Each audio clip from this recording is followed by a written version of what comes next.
Hello all, welcome and welcome back to my YouTube channel. आज के इस video में फेलोशिप के रिगार्डिंग आप लोगों के कुछ डाउट्स हैं, उन्हें मैं क्लियर करने वाली हूं। और ये वीडियो स्पेशली जेआरएफ कैंडिडेट के लिए है जिन्होंने अभी एडमिशन लिया है, चाहे वो इग्नू में लिया हो या फिर अदर यूनिवर्सिटी में लिया हो। तो उन्हें एक डाउट था कि उन्हें फेलोशिप कब से मिलेगी, इसके रिगार्डिंग कुछ डाउट्स हैं। ठीक है, तो पहले क्वेश्चन देख लेते हैं। ठीक है, तो पहला जो क्वेश्चन है वो ये कि फेलोशिप कब क्रेडिट होती है और किस डेट से क्रेडिट होती है। ठीक है, डेट को लेकर थोड़ा डाउट है, तो इस रिगार्डिंग एक क्वेश्चन था। और एक क्वेश्चन है रेंट एग्रीमेंट, रेंट रिसिप्ट को लेकर। और बाकी जो क्वेश्चन है वो रिलेटेड है फेलोशिप को लेकर ही, अवेल कैसे कराते हैं ये। और एक क्वेश्चन और है जो कैनरा बैंक के अकाउंट को लेकर है कि कैनरा बैंक का अकाउंट होना कंपलसरी है या नहीं है। ठीक है, यानी कि हमारा जो अकाउंट है उससे भी काम चल जाएगा या नहीं। ठीक है, तो ये सब कुछ डाउट्स हैं। तो वीडियो स्टार्ट करते हैं फेलोशिप अवेल कराने के प्रोसीजर को लेकर, क्योंकि यही डाउट जो है वो सबके मन में ज़्यादा है कि कैसे प्रोसीजर होगा और क्या क्या डॉक्यूमेंट्स इसमें लगने वाले हैं। ठीक है, तो पहले जो सबसे चीज़ है वो ये कि आपके जैसे ही एडमिशन स्टार्ट हो जाएंगे और क्लासेस स्टार्ट हो जाएंगे, क्लासेस स्टार्ट होने के बाद जो फेलोशिप सेल है, ठीक है, आपके डिपार्टमेंट में या आपकी यूनिवर्सिटी में जो फेलोशिप सेल है उनसे आप लोगों को थोड़ा पता करना होगा कि कब से आप ये प्रोसीजर स्टार्ट कर सकते हैं। ठीक है, जैसे ही आपको ये पता चल जाए कि आपको फेलोशिप स्टार्ट करना है अब से, तो उसके लिए जो आपको एक आईडी कार्ड मिली होगी यूनिवर्सिटी की तरफ से, ऑफर लेटर मिला होगा यूनिवर्सिटी की तरफ से, उसके साथ एक ज्वाइनिंग रिपोर्ट है जो मैं अभी स्क्रीन में आप लोगों के साथ शेयर कर रही हूँ। ठीक है, तो ज्वाइनिंग रिपोर्ट है और एक अंडरटेकिंग का फॉर्म है, उसे भी फिल करना है, और एक बायोडाटा का जो फॉर्म है उसको भी फिल करना है। बायोडाटा के फॉर्म में आपका जो यूजीसी नेट जेआरएफ कब आप लोगों ने क्रैक किया है उसके डेट्स वगैरह को लेकर है, और एड्रेस वगैरह को लेकर उसमें आपका डिटेल उसमें फिल करना है। ठीक है, तो आपका एक ज्वाइनिंग रिपोर्ट होगा, दूसरा अंडरटेकिंग है और तीसरा बायोडाटा। इसके साथ आपको जो डॉक्यूमेंट्स लगाने हैं, क्योंकि आपके प्रीवियस जो डॉक्यूमेंट्स हैं, चाहे आपके मास्टर्स के मार्कशीट हो या फिर आपका कास्ट सर्टिफिकेट हो या पैन हो या आधार कार्ड हो, तो ये सब डॉक्यूमेंट्स जो हैं इसके प्रिंट्स लगते हैं साथ में। ठीक है, तो ये 3 डॉक्यूमेंट्स इंपॉर्टेंट है। इसके साथ आप लोगों को लगेगा एक फॉरवर्डिंग लेटर जो आप लोगों को लिखना होगा, और उसमें प्रोग्राम कोऑर्डिनेटर जो आपके होंगे उनके साइन लगेंगे। ठीक है, तो उसमें सिर्फ यही है कि मेंशन है कि आपने एनरोल ले लिया है और इस डिपार्टमेंट में एनरोल लिया है, बस वही डिटेल लिखना होता है। ठीक है, तो एक लेटर है फॉरवर्डिंग लेटर जिसे हम कहते हैं, तो वो आपको लिखना है। एक जेआरएफ अवार्ड लेटर जो आपका होगा उसका एक प्रिंट आउट चाहिए। ठीक है, तो ये जितने भी डॉक्यूमेंट्स होंगे वो सेल्फ अटेस्टेड होंगे, हालांकि आप लोगों को बता दिया जाएगा, लेकिन फिर भी मैं आपको एक बार बता देती हूँ कि डॉक्यूमेंट्स क्या क्या लगने वाले हैं। एक आईडी कार्ड की फ़ोटोकॉपी लगेगी आप लोगों की, जो आप लोगों को आईडी कार्ड इशू कराया गया है डिपार्टमेंट या यूनिवर्सिटी की तरफ से। ठीक है, मार्कशीट आपके लगेंगे 10th 12th और BA MA के, चाहे वो मार्कशीट हो, चाहे वो प्रोविजनल सर्टिफिकेट हो या फिर डिग्री सर्टिफिकेट हो, तीनों ही। ठीक है, तो प्रोविजनल भी चल जाएगा, लेकिन आपको डिग्री सर्टिफिकेट सबमिट करनी है। तो अभी फ़िलहाल प्रोविजनल आप लोग सबमिट कर सकते हैं, क्योंकि हो सकता है कुछ अभी मास्टर्स करके PhD में एनरोल लिया है हम लोगों ने, तो उनका अभी शायद डिग्री सर्टिफिकेट इशू ना हुआ हो, तो वो प्रोविजनल लगा सकते हैं। ठीक है, तो प्रोविजनल लगा दीजिएगा, तब तक आप लोग बाद में फिर आप उसको डिग्री सर्टिफिकेट चेंज कर सकते हैं। ठीक है, सबमिट कर दीजिएगा बाद में। कास्ट सर्टिफिकेट है, फिर आधार कार्ड है, पैन कार्ड है, वोटर ID कार्ड है, और आपका जो पासबुक है। ठीक है, तो यहीं पे एक क्वेश्चन क्लियर कर देती हूँ मैं। कैनरा बैंक का जो पोर्टल का जो इशू था कि कैनरा बैंक का अकाउंट होना चाहिए, तो ऐसा नहीं है।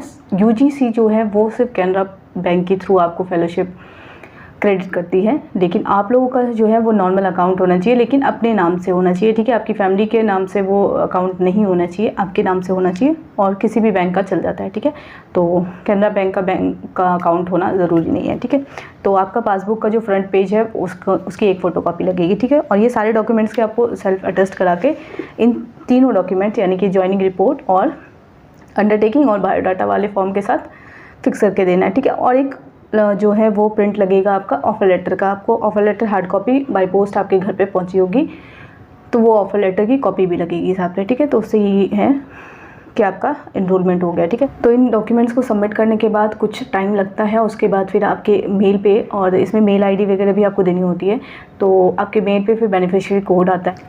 तो जैसे ही आपको ईमेल पे बेनिफिशियरी कोड जनरेट कर दिया जाता है, उसके बाद फिर आप आईडी पासवर्ड से अपना लॉगिन करते हैं स्कॉलर फेलोशिप मैनेजमेंट पोर्टल पे, और फिर वहाँ पे आपका एक पोर्टल तैयार होता है, कैनरा पोर्टल की तरफ से है, कैनरा बैंक की तरफ से वो पोर्टल तैयार किया गया है, ठीक है।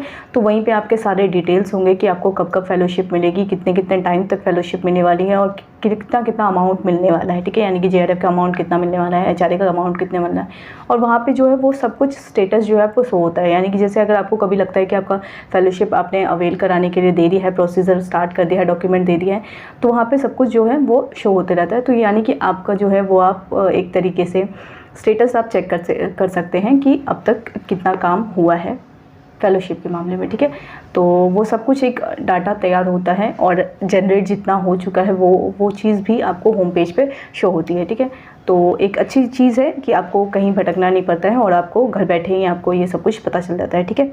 तो बस इतना है कि स्टार्टिंग में ये सब डॉक्यूमेंट्स लगेंगे और बेनिफिशियरी कोड जनरेट होने के बाद फिर आप लॉगिन पासवर्ड अपने ID और पासवर्ड से उसमें लॉगिन कर सकते हैं, ठीक है। तो वो पोर्टल आपका फिर तैयार हो जाएगा और उसके बाद फिर आपको फिर बता दिया जाएगा कि कब आप हर मंथ के लिए करते हैं, ठीक है।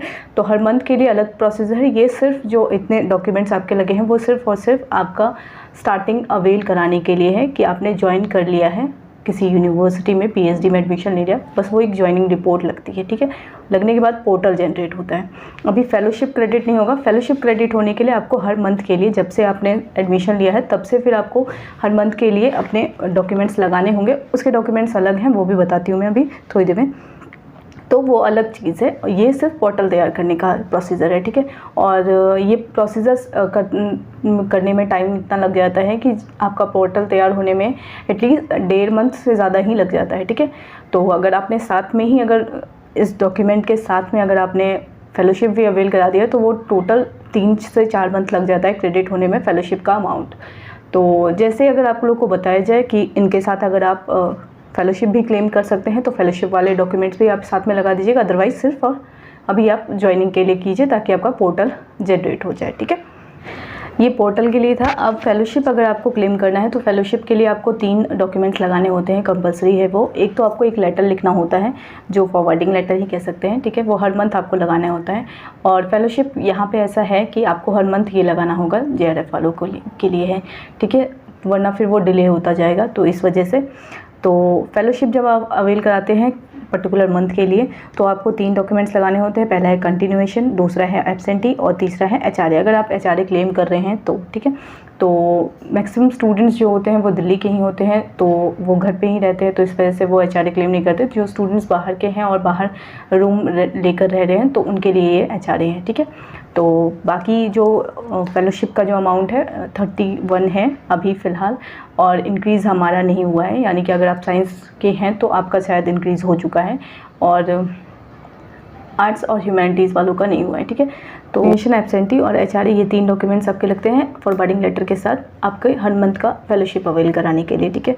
और ये जो टाइम है वो पहले 1 से 8 था और अभी 1 से 5 हो गया है। तो आप 1 या 2 तारीख तक के बीच में ही आप ये प्रोसीजर कर सकते हैं। फेलोशिप के लिए मैं बता रही हूँ, ठीक है। फेलोशिप का हर मंथ का आपको 1 से 2 तारीख में सबमिट कर देना होता है अपने प्रोग्राम कोऑर्डिनेटर से साइन करवा के, ठीक है। क्योंकि रिसर्च यूनिट आगे के प्रोसीजर को स्टार्ट करती है, तो फिर इस वजह से फिर नहीं तो अगर आपका डिले होगा 1 से 2 या 2 के बीच में ही कोशिश कीजिए आप जितनी बार भी आपको अवेल कराना है अपने फेलोशिप को, तो हमेशा इन्हीं 2 डेट्स में आप अपना काम करवा लीजिए और साइन वगैरह करवा के इसे सबमिट करवा दीजिए। एक सवाल है फेलोशिप क्रेडिट होने में कितना टाइम लगता है और ये कब से मिलती है। तो फेलोशिप क्रेडिट होने में 3 से 3.5 मंथ लग जाते हैं, क्योंकि आपका पहले पोर्टल जनरेट होता है, वो 1 से 1.5 मंथ में पोर्टल जनरेट होता है, और अगर आप फेलोशिप के लिए क्लेम करते हैं तो उसके बाद वो फिर 1 से 1.5 मंथ वो भी लेते हैं। तो 3 से 3.5 मंथ में आपको क्रेडिट हो जाता है आपके अकाउंट में फेलोशिप, ठीक है, स्टार्टिंग में, ठीक है। बाकी तो फिर प्रोसीजर जब स्टार्ट हो जाएगा और सब कंटिन्यूस आने लगेगा फेलोशिप, तो वो 1 मंथ के लास्ट मंथ तक आ जाता है। डेट से मिलेगी, एक सवाल है। तो ये जो आपका ऑफर लेटर है उस पर आपको रजिस्ट्रेशन डेट मिली होगी या फिर किसी भी यूनिवर्सिटी के लिए रजिस्ट्रेशन डेट मिली होगी। रजिस्ट्रेशन डेट से आपको फेलोशिप मिलना स्टार्ट होता है, पेमेंट वाले डे से नहीं होता है। सवाल है कि ये कितने टाइम तक फेलोशिप मिलती है। तो UGC की जो फेलोशिप है वो आपको 5 साल तक मिलती है और विदिन 5 ईयर्स आप अपना जो थीसिस है वो सबमिट करा दीजिए, कराने की कोशिश कीजिए, ठीक है। तो 5 साल तक फेलोशिप मिलती है और जिस डेट से स्टार्ट हुई है आप उसको देखिएगा जब पोर्टल जनरेट होगा, तो वो आपको लास्ट डेट तक जब तक आपको फेलोशिप मिलने वाली है वो डेट आपको पता होगी। सवाल कैनरा बैंक को लेकर था, कैनरा बैंक के अकाउंट को तो मैंने बता दिया, कैनरा बैंक का अकाउंट होना कंपलसरी नहीं है, यूजीसी कैनरा बैंक के थ्रू आपको क्रेडिट करती है, ठीक है। और एक सवाल है रेंट एग्रीमेंट और रेंट रिसिप्ट को लेकर। तो रेंट एग्रीमेंट जो है वो मिनिमम 6 मंथ के लिए बनता है, मैक्सिमम आप कितने भी मंथ का बनवा सकते हैं।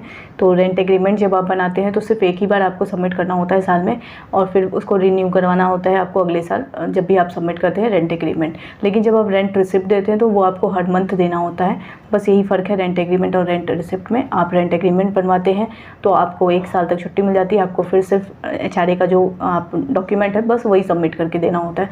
लेकिन जब आप रेंट रिसिप्ट देते हैं तो रेंट रिसिप्ट के साथ आपको एचआरए का डॉक्यूमेंट के साथ साथ रेंट रिसिप्ट भी हर मंथ देना होता है। रेंट रिसिप्ट में भी आपका 6,000 या शायद 5,000 से ज़्यादा होता है तो फिर आपको रिवेन्यू स्टैंप लगाना होता है, तो वो पोस्ट ऑफिस से मिल जाता है रिवेन्यू स्टैंप, तो वो आपको उसके ऊपर लगा के स्टैंप लगा के देना होता है, ठीक है, अगर 5,000 से ज़्यादा है तो। रेंट रिसिप्ट वालों के लिए, रेंट एग्रीमेंट वालों के लिए ये सब कुछ नहीं है, रिवेन्यू स्टैंप वगैरह नहीं है। रेंट एग्रीमेंट जो है वो एफिडेविट की तरह ही है, तो वो बनता है उनका, तो वो 1 साल के लिए बनता है, ठीक है। तो आप चाहें तो उसे 1 साल के लिए बनवा सकते हैं और फिर उसको रिन्यू करवा सकते हैं, ठीक है। और रेंट रिसिप्ट में जो है वो आपको हर मंथ देना होता है, ठीक है, बस यही फ़र्क है। जीआरएफ अवेल कराने का प्रोसीजर बता दिया, डॉक्यूमेंट मैंने बता दिया। दूसरा क्वेश्चन जो था वो फेलोशिप क्रेडिट का था, वो मैंने बता दिया, और किस डेट से मिलेगी ये भी बता दिया। रेंट एग्रीमेंट रेंट रिसिप्ट का क्लियर कर दिया। कैनरा बैंक का अकाउंट भी हो गया। और एक और सवाल है वो JRF plus HRA plus contingency, यानी कि आपको कितना अमाउंट किस किस में मिलता है। तो पहले HRA जो था वो 7,440 था, अभी HRA जो है वो 8,370 हो गया है अगर आप दिल्ली में PhD कर रहे हैं। HRA जो है वो 8,370 हो गया है। HRA जो आपको मिलता है वो JRF का 27% मिलता है, अब पहले 24% मिलता था JRF का। तो आप जहाँ भी हैं, यानी कि जिस भी एरिया में आप PhD कर रहे हैं, तो सिटीज़ को देख लीजिए कि वो X, Y, Z कौन सी सिटीज़ में आता है। तो X का है 27% फ़िलहाल, और Y का है 18% और Z का 9% है, ठीक है। पहले ये 8 था, 16 था और 24 था, अभी 27% हो गया है, तो इसलिए 8,370 है HRA का अमाउंट। तो वो डिपेंड करता है आप कहाँ पे PhD कर रहे हैं। दिल्ली वालों के लिए HRA का 27% है, 8,370 है। और JRF का अमाउंट HRA मतलब ह्यूमैनिटीज़ और आर्ट्स के लिए नहीं बढ़ा है, साइंस वालों के लिए बढ़ा है। तो अगर आप ह्यूमैनिटीज़ के हैं तो आपको 31,000 मिलेगा, और कंटिजेंसी का जो अमाउंट है वो आपको साल में 10,000 मिलते हैं, वो भी आपको 3-3 स्लॉट में अवेल कराना होता है, ठीक है। यानी कि आप 1 साल बाद अगर उसे नहीं करवाते हैं, तो अगर 1 साल के ड्यूरेशन में अगर आप उसे नहीं करवाते हैं तो अगले साल वो अमाउंट आपको नहीं मिलने वाला है। तो इसलिए आप उसके लिए अवेयर रहें कि आपको विदिन 1 ईयर में ही उसे अवेल करा लेना है, ठीक है। 3-3 मंथ के स्लॉट में है, तो आपका रजिस्ट्रेशन डेट से जब आपका पोर्टल जनरेट होगा तो आपको पता चल जाएगी कौन सी डेट पे कौन से मंथ में आपको ये कंटिजेंसी वाला काम करना है, ठीक है। तो कंटिजेंसी जो है वो क्वार्टरली आपको डिवाइड किया गया है, तो 2500 के स्लॉट में है वो, और टोटल साल में आपको 10,000 मिलता है कंटिजेंसी के लिए, ठीक है। तो आप कैलकुलेट कर सकते हैं, अगर आप पर मंथ के हिसाब से देखें तो वो 31 प्लस 8,370 है, ठीक है। और कंटिजेंसी तो आपको 3-3 महीने पे मिलती है, तो इस वजह से उसे इंक्लूड करना है तो कर सकते हैं आप, अदरवाइज़ सब जगह के प्रोसीजर्स अलग हैं इस वजह से। अगला जो सवाल है वो नेट और नॉन नेट फेलोशिप मिलती है या नहीं मिलती है, और मिलती है तो कब मिलती है। तो नेट और नॉन नेट फेलोशिप है सभी यूनिवर्सिटी में, सेंट्रल यूनिवर्सिटी में तो है ही एटलीस्ट, तो उनका 8,000 है, और ये अमाउंट जो है इग्नू में कोर्स वर्क के बाद मिल रही है। बाकी अदर यूनिवर्सिटी का मुझे नहीं पता, शायद हो सकता है वो स्टार्टिंग से मिले, और सिर्फ वो अमाउंट 8,000 ही है, उसके साथ कोई HRA नहीं, कोई कंटिजेंसी नहीं। सिर्फ JRF वाले स्टूडेंट्स के लिए जो है वो JRF भी है, यानी JRF की फेलोशिप है 31,000, HRA है और कंटिजेंसी है, ठीक है। तो ये 3 जो अमाउंट है वो JRF होल्डर वालों को मिलती है, ठीक है। तो बस ये सब कुछ था इस वीडियो में, और मेरे ख्याल से मैंने फेलोशिप के रिगार्डिंग जितने डाउट्स थे आप लोगों के वो क्लियर कर दिए हैं। रेंट एग्रीमेंट और रेंट रिसिप्ट को लेकर ज़्यादा सवाल थे, और फेलोशिप क्रेडिट कब से होती है इसको लेकर ज़्यादा सवाल पूछे जा रहे थे। तो और भी अगर कोई डाउट हो इससे रिलेटेड तो आप इसी वीडियो कमेंट सेक्शन में पूछ लीजिएगा, और वीडियो को एंड तक देखने के लिए थैंक यू सो मच। और आप लोगों से बार बार मैं एक चीज़ कहती हूँ, जो भी सवाल हो आप लेटेस्ट वीडियो में पूछा कीजिए, मैं जल्दी आंसर कर दूँगी, इस वजह से कह रही हूँ, ठीक है।